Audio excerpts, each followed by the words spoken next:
এবার নতুন সংসদ ঘিরে জনপ্রত্যাশার খবর জানবো, আর সে খবর জানাতে খুলনা এবং বরিশাল থেকে আমাদের সহকর্মীরা যুক্ত হচ্ছেন। খুলনায় আছেন আমিরুল ইসলাম, আর বরিশাল থেকে যুক্ত হবেন জিয়াদ মাহমুদ। আমরা শুরুতে খুলনায় যেতে চাই। আমিরুল, জানাবেন আর 11টার দিকে সংসদ অধিবেশন বসবে, সেই সংসদ অধিবেশন ঘিরে আসলে সেখানকার শ্রমজীবী যারা আছেন, সাধারণ মানুষ যারা আছেন, তাদের কি প্রত্যাশা?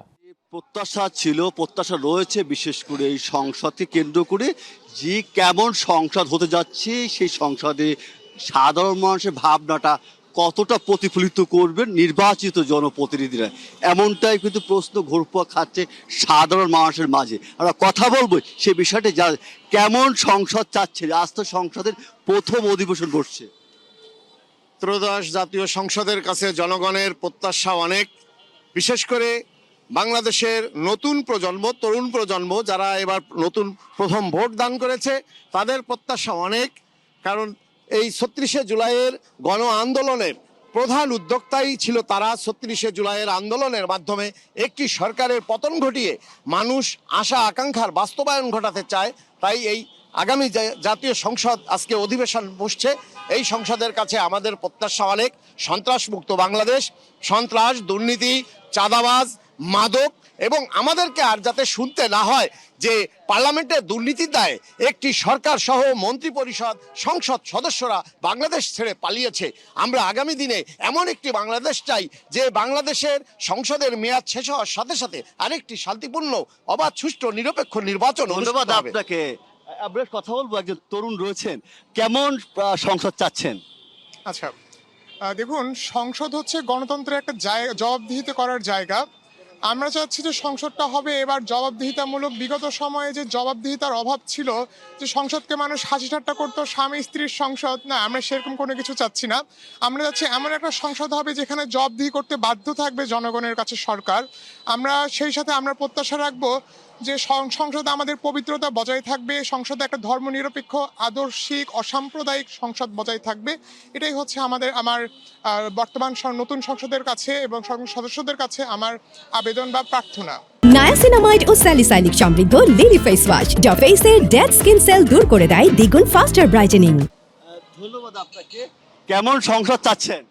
সংসদ চাচ্ছে যে জনগণের, সংসদের সদস্যরা প্রত্যেক সময় জনগণের ভাবনা নিয়ে চিন্তা ভাবনা করবে, বাজারের ঊর্ধ্বগতি সবকিছু বিবেচনা করবে, গ্যাসের দাম, তেলের দাম, এইগুলো সব বিবেচনা করে তারপরে আইন শৃঙ্খলার যে অবনতি, আইন শৃঙ্খলাটাও একটু বিবেচনা করে সবকিছু সমাধান করার চেষ্টা করবে এরকম। আর খুলনায় উন্নয়নের অনেক অভাব আছে, এই উন্নয়ন যাতে হয়, যাতে উন্নয়ন যেন শেষ না হয়ে যায়, যেন চলতে থাকে, এই ব্যবস্থা যেন সংসদ সদস্যরা করে। আর যেন জনগণের যে যুবক যারা আছে এরা যেন চাকরি যেন ঠিক মতন পেতে পারে, মিল কলকারখানা বন্ধ আছে, মিল কলকারখানা যেন চালু হতে পারে, যেন সবাই যেন স্বতঃস্ফূর্তভাবে কাজে অংশগ্রহণ করতে পারে, এটাই এরকম সংসদে আমরা যাচ্ছি।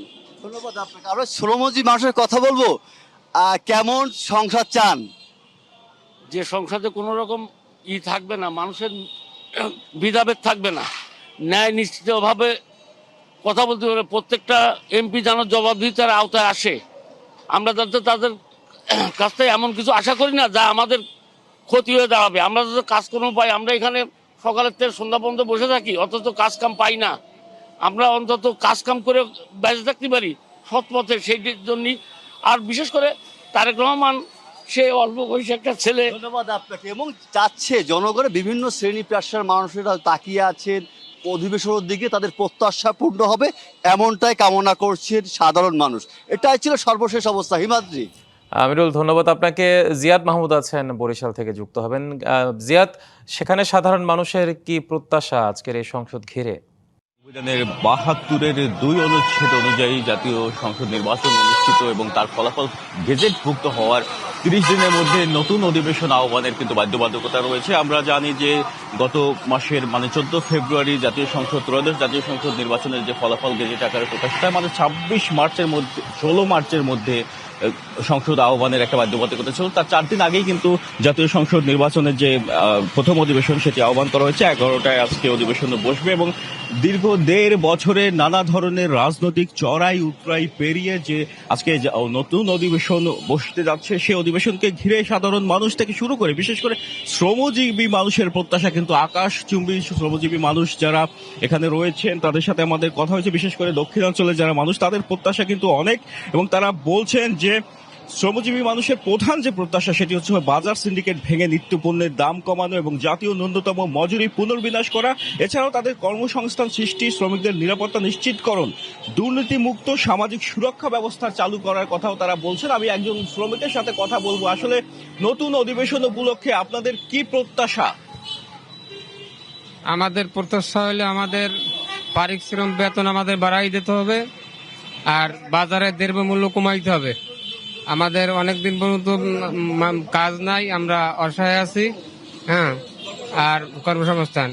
ধন্যবাদ আপনাকে। যেমনটি শুনছিলেন যে তিনিও বলছেন যে আসলে সিন্ডিকেট ভেঙে বাজার যে দ্রব্যমূল্য সেই দাম কমাতে হবে, পাশাপাশি যে শ্রমিকের যে আয় সেই আয় যাতে একটা নির্দিষ্ট সীমার মধ্যে থাকে, তাদের জীবন ধারণে সুবিধাজনক হয়, সেক্ষেত্রেও তিনি কথা বলছেন। আপনার কাছে জানতে চাইবো যে নতুন অধিবেশনকে ঘিরে আপনার কি প্রত্যাশা একজন শ্রমিক হিসেবে?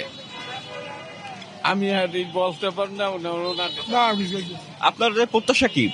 দ্রব্যমূল্যের দাম কমানো সহ এইসব প্রত্যাশা কি নেই আপনাদের? আচ্ছা, কি প্রত্যাশা আপনাদের? বাজারের রেট বেশি আছে, আমাদের আজকে কাজ নাই 2-3 দিন ধরে, দেখে তো আজকে অনেক দিন ধরে বসে আছি।